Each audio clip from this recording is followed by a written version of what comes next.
Haleluya. Uwiteka turakwinginze ngo amahirwe yose twambuwe tuyagarurizwe mu izina rya Yesu.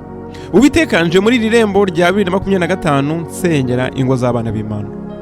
Ijambo rya rirambwira muri Mariko 10:9 ngo nuko iki Imana yateranije hamwe umuntu ntakagitandukanye. Uwiteka ndakwinginze ngo ingo z'abana b'Imana wongere uzunge. Ingo zifite ibibazo nyagasani zibane nawe. Ingo zifite amakimbirane, ayo makimbirane akemuke mu izina rya Yesu. Abadayimoni bateza amakimbirane, abadayimoni bateza ibyago, abo bose ndabaziritse, abo bose ndabahambiriye, abo bose ndabatatanije, abo bose bakwiye kubana b'Imana mu izina rya Yesu. Ubiteka nakwingize ngo 2025 uzaba umwaka w'ubumwe, umwaka w'urukundo n'umwaka w'amahoro mu ngo z'abana b'Imana. Kandi abatarashaka ndabasabira kugira ngo Uwiteka uzabaho umugisha. Ijambo ry'Imana rirambwira ngo umugore ubaho Uwiteka umuntu amuhabwa n'Uwiteka. Uwiteka abasore n'inkumi bashaka kubaka ingo nyagasani bazabane nawe.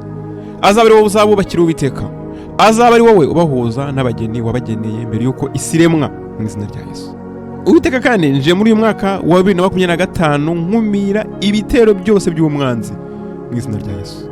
Ijambo ry'Imana muri Yesaya 54:17 rirambwira ngo nta ntwaro nimwe baremeye kuturwanya izakira ikikora kandi ururimi rwose ruduhagurukira tuzarutsinda mu izina rya Yesu.